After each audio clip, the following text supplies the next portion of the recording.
je passe du coq à l'âne. L'enchaînement n'a absolument rien à voir, mais André Berkoff arrive dans une seconde avec son invité qui s'appelle le docteur Delépine, qui a écrit un livre avec son mari. Elle était pédiatre et oncologue, elle est à la retraite désormais. Et alors, elle est extrêmement critique sur la gestion de la crise sanitaire, sur le bien fondé du confinement généralisé. Elle parle des masques, elle parle des tests, elle parle de tout cela. C'est très intéressant. On peut se demander si c'est pas un peu facile à dire après coup. On va lui poser la question d'ailleurs dans une seconde. Restez avec nous.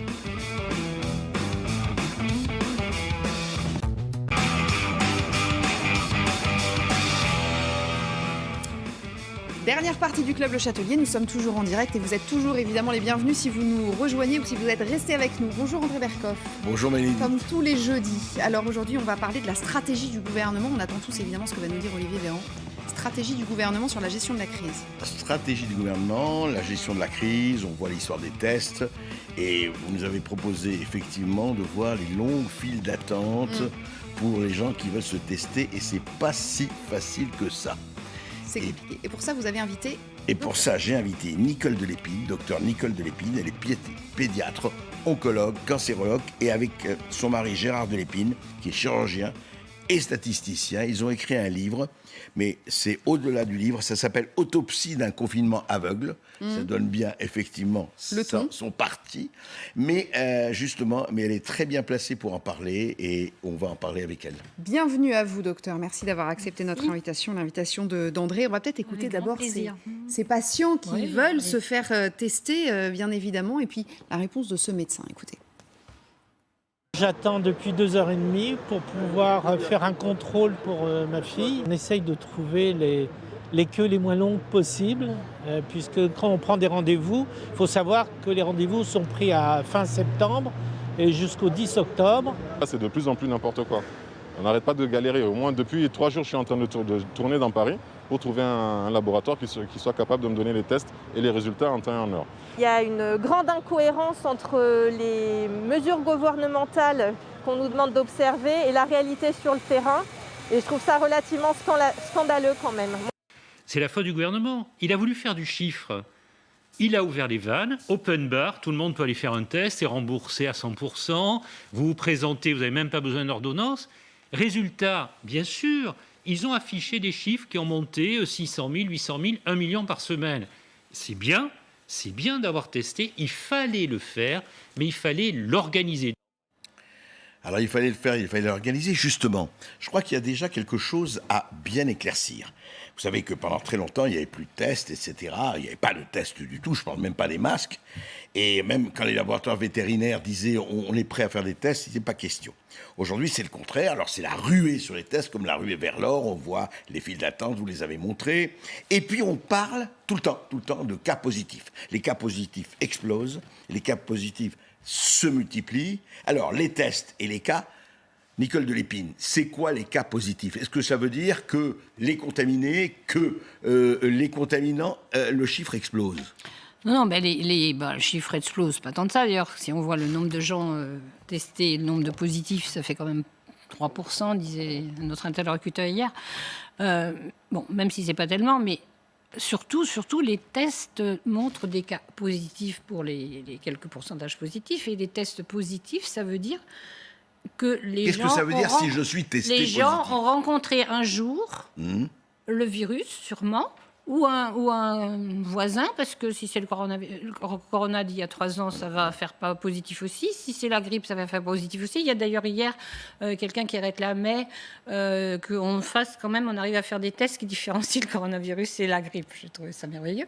Bon, donc actuellement, le fait d'avoir un test positif ne montre pas qu'on est symptomatique, évidemment, ça se gérait cliniquement, mais même pas qu'on est contagieux. Et l'OMS dit qu'il ne faut pas tester les asymptomatiques. Il ne faut pas tester les asymptomatiques. Juste pour bien non, là, on parle de la PCR. La PCR. Là, en ce moment, les gens, ils courent, c'est la PCR, le nez au fond, là, le grand bâton qui va très loin. Ça veut dire qu'il faut bien dire que quand on n'a pas de symptômes, les asymptomatiques, il ne faut pas aller se faire tester. Je ne comprends pas ces foules de personnes, enfin je comprends parce qu'on leur a fait peur, mais ces foules de personnes, de jeunes en particulier, qui vont se faire tester alors qu'ils n'ont aucun symptôme. La médecine, c'est d'abord la clinique, d'accord ? Donc, Demain, vous avez de la fièvre, vous toussez, vous êtes inquiet dans le cadre de ce qui s'est passé. Bon, on passe, mais à ce moment-là, comme dit votre interlocuteur, là, c'était très bien ce qu'il disait, c'est vrai, c'est au médecin à ce moment-là de vous dire quand même, bon, ça serait peut-être bien de faire un test. Alors, peut-être pas le faire trop quand même, parce que maintenant, les gamins qui ont un rhume, on leur demande un test, ce qui est quand même hallucinant. Vous avez tous vu des gamins tous les ans, et ils ont 10 rhumes, 20 rhumes dans l'année. Il y en a une qui dit, j'ai des jumeaux, j'ai 50 rhumes dans l'année, alors ça va faire 50 tests. C'est vraiment important de rassurer tout le monde. Il ne faut pas faire de tests quand on n'a pas de symptômes. Si on n'a pas de symptômes, on n'est pas contagieux. Et on n'est pas malade. On n'est pas malade. C'est pour ça qu'ils appellent ça des cas. Au lieu d'appeler ça des malades, maintenant on appelle ça des cas. Et d'ailleurs, je ne vous ai pas repris, mais vous avez dit que les patients font la queue. Non, ce n'est pas des patients. C'est des clients. C'est des... Bon, si on veut parler d'argent, mais indépendamment, c'est des anxieux. C'est des citoyens lambda qui ont été... mis en situation de stress, et c'est vraiment très très mauvais. Donc il ne faut vraiment pas faire ces tests. Alors en plus, alors parlons pas du prix de revient, hein, parce que c'est gratuit, oui, enfin c'est quand même 70 € le test que vous allez payer dans vos impôts et la sécurité sociale. C'est une petite parenthèse, parce qu'en même temps on vous dit la sécurité sociale est en rien n'est gratuit. Rien n'est gratuit. Si c'est gratuit. Mais justement... Donc les cas ne sont pas des malades. Important. Oui. Alors, oui, non, mais c'est... Éclaircissons ceci, parce qu'on a l'impression, effectivement, que tout le monde se dit « Oh là là, si je ne me fais pas tester, c'est fichu ». Or, si je n'ai pas de symptômes... Surtout pas y aller, en plus, ça ne sert à rien. Alors, je n'ai pas eu le temps de... Enfin, je l'ai peut-être dit, mais 90% des tests dits positifs ne sont pas des gens symptomatiques, ce sont 90% de traces de virus qu'on a rencontrés un jour. Et ce n'est pas moi qui le dis, je ne suis pas la complotiste qu'on veut bien dire, je dis simplement, je répète ce qu'a écrit le New York Times, qui n'est pas spécialement un journal réputé complotiste, je crois que c'était le 27 ou le 29 août, vous me pardonnerez les 2 jours, mais et qui a dit 90% des gens positifs n'ont pas la maladie, ils ont éventuellement des traces de quelque chose qui ressemble à un virus. Et ces traces les ont immunisés, enfin immunisés les gens. En plus, plutôt. on peut se dire qu'éventuellement ils sont immunisés, mais de toute façon ils ont des traces, et alors ça sert à quoi? Et alors c'est assez dramatique, parce que les gens ils sont testés alors négatifs, mais ils retournent, apparemment des jeunes qui vont 3 fois, 4 fois dans la semaine, ça ressemble à rien, quoi. C'est vraiment, on a quand même conditionné une phobie, quoi, de ce virus qui... Pour une épidémie, d'autres interlocuteurs, vous avez ces jours-ci, l'ont dit mieux que moi, cette épidémie est terminée depuis 4 mois. Alors, il peut toujours y avoir une queue. Qu'elle est terminée. Mais bien sûr, il peut toujours y avoir une queue. Comment peut-on être sûr? Comment peut-on être sûr? Il n'y a plus de malades, il n'y a plus de morts, il n'y a plus de malades. Il y en a beaucoup moins, certes. Plus de malades. Les courbes sont complètement plates. Hein. Bon, c'est une passion de mon mari de faire des courbes tous les jours. Voilà, tous les jours, il va sur Santé France et puis aussi sur les chiffres de l'OMS. Et il fait les courbes, il n'y a plus de malades, les courbes sont plates. Les médecins nous disent quand même qu'ils voient ils une dizaine par jour de Covid+. Non, alors ils voient des Les hospitaliers disent attention, warning, on a quand même des ils ont limites. peur, mais ils ont peur, eux aussi ils ont peur. Mais qu'est-ce que ça veut dire voir des Covid+? Moi, je vois des tas de gamins, je les vois pas, mais des tas de parents qui me téléphonent. Oh, mon gamin a le Covid. Alors, je dis, attends, il a le Covid. Qu'est-ce qu'il a comme signe? Ah ben, il n'a pas de signe. Il n'a pas de signe, Madame Delépine, mais à l'école, on a dit qu'il y avait un copain qui était positif, alors il a été testé, donc il est testé positif, donc il a le Covid. Et les médecins parlent un certain nombre de médecins parlent de ces enfants positifs, des enfants en plus, comme s'il avait le Covid. Alors du coup, privé d'école... Il y a eu quelque chose quand même, justement, à propos de ça. Moi, j'ai entendu ce matin, beaucoup de parents d'élèves, quelques-uns, qui disaient ceci, qui disaient que ma fille de 15 ans ou 11 ans, etc., ils sont obligés de porter le masque. Après, comment dire? À partir de 13 ans. Eh bien, à partir de 13 ans, exactement. Et honnêtement, ce matin, j'ai eu une dizaine de personnes et ils disaient, mais ma fille est en train d'étouffer. À un moment donné, elle a dit, il faut que je sorte, parce qu'il faut que j'enlève le masque, etc. Parce que je n'en peux plus. Parce que vous savez, c'est de 7 h du matin, c'est toute la journée. Et donc, le professeur, disait une de ses parents d'élèves, lui ont dit, écoutez, si vous sortez, vous enlevez le masque, vous êtes renvoyé. Il y a quand même quelque chose qui se passe et il y a les collectifs de parents, Bénédicte, en train de se former aujourd'hui, je ne dis pas que c'est la majorité, etc., qui sont en train de dire, mais attendez, les enfants, par essence, alors est-ce que les enfants, effectivement, sont moins contaminés ou contaminants? Ils ne sont pas contaminants. Si vous voulez, l'erreur est venue du début, alors on ne va pas en vouloir forcément à nos dirigeants, parce qu'on a comparé le coronavirus à la grippe. Et la grippe, effectivement, les enfants, 30%, transmettent le virus. Bon, il s'est trouvé que rapidement, et en particulier on a beaucoup étudié ça avec mon époux au moment où le président a demandé de rouvrir les écoles, ce qui était bien, le 11 mai, on était contents, et 2 jours après, on va s'affoler. Et en fait, donc là, on a refait déjà la littérature internationale, que tout le monde peut faire. Pour aller sur PubMed, c'est les références bibliographiques d'articles. Nos collègues partent toujours de revues à comité de lecture, sont nés, qu'ils aillent les voir. Donc il y en a déjà 400 en mai, il y en a 4300 actuellement, où vous tapez enfants Covid, enfin children Covid. Et il n'y a pas une observation authentifiée dans la littérature internationale publiée, évidemment, qui démontre qu'un enfant est contaminé un adulte, ou même un autre enfant. Toutes les hypothèses qui ont été lancées, que vous avez peut-être entendu parler, ça a toujours été en fait des analyses de laboratoire où un certain nombre de gens regardaient la charge virale, etc. et disaient en fonction de ça, peut-être qu'il y avait en particulier Drosten, je crois, le fameux le patron allemand là, qui travaille avec Merkel, qui a dit oui, ils ont peut-être une charge virale, ils pourraient être contaminants. Dans la vie vraie, pour moi, pédiatre, médecin, je ne suis pas dans le laboratoire avec les petites éprouvettes, il n'y a pas d'enfant qui contamine. Donc il est complètement, jusqu'à 19 ans, c'est des études qui sont faites entre 0 et 19 ans. Les études publiées, 4300 actuellement. Il y a des clusters dans les écoles quand même. On voit qu'il y a des classes qui sont fermées parce qu'il y a plein de gamins qui sont infectés. Parce que les fermes, ils ne sont pas infectés. Attention, ils ne sont pas infectés. Les gamins malades. Non, ils ne sont pas malades. Il y a des enfants qui sont malades, qui sont testés positifs et qui ne sont vraiment pas en forme. Mais ils sont malades ou pas en forme, mais vous avez quand même vécu d'autres mois de septembre. Il y a toujours des enfants malades. Maintenant, quand vous avez un rhume, on vous teste. Si c'est positif, on dit c'est le Covid. Il y a peut-être des enfants malades, mais ce qui est important, avant, je ne sais pas, même quand j'étais petite, moi, on était malade 2 jours, on restait à la maison 2 jours. Déjà, isoler toute la maison, c'est bizarre. Toute la classe, c'est bizarre. Mais surtout, l'important, c'est de comprendre que ces enfants ne contaminent pas les autres. Quand tous les clusters qui ont été retrouvés et bien étudiés, ceux de votre classe, votre école ne peut pas le dire, mais comme on contamine, par exemple, vous savez, c'est le premier cas d'enfant, on contamine, ça fait beaucoup de bruit.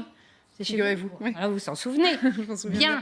Eh bien, écoutez, cet enfant contaminé qui avait touché, qui avait connu au moins 173 personnes avant d'être diagnostiqué. Peut-être je me trompe sur 173, c'est peut-être 163, mais c'est de cet ordre-là. Enfin, beaucoup d'enfants.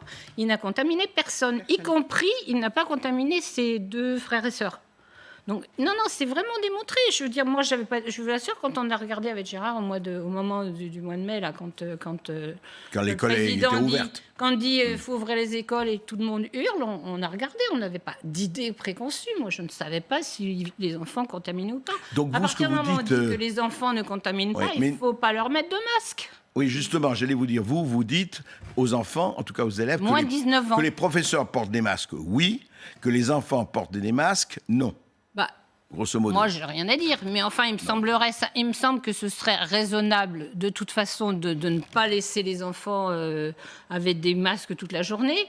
Ça, c'est la première chose. Et les enseignants, quand ils sont tout près, ceux qui passent. Moi, j'ai une professeure de mathématiques qui m'envoie pas mal de mails. Elle me dit moi, je l'enlève quand je suis sur l'estrade.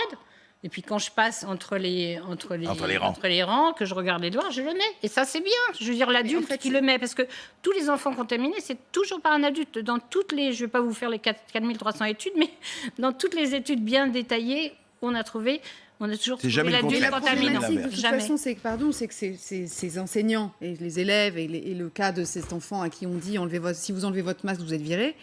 Ils appliquent le protocole sanitaire qui est mis en place par le gouvernement. Oui, c'est pour ça que je vous dis, moi, j'ai rien à dire, mais je vous dis que la logique voudrait que notre ami Olivier Véran, par exemple, écoute ce que disent les pédiatres, parce qu'il l'avait très bien écrit, les pédiatres. Tout le monde ne dit pas la même chose aussi, c'est ça ? Si, c'est les sociétés de pédiatrie en avril-mai, vous pouvez retrouver toutes leurs déclarations, et c'était assez clair.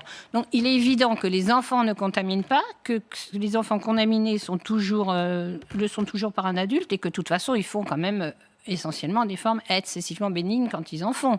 Ils sont essentiellement asymptomatiques, les enfants. Bon, là, maintenant, on fait tester tout le monde. Et encore une fois, si encore on avait des tests fiables, mais on n'a pas de tests fiables. Rappelez-vous, le New York Times, 90% des tests positifs ne montrent pas que les gens ont la maladie.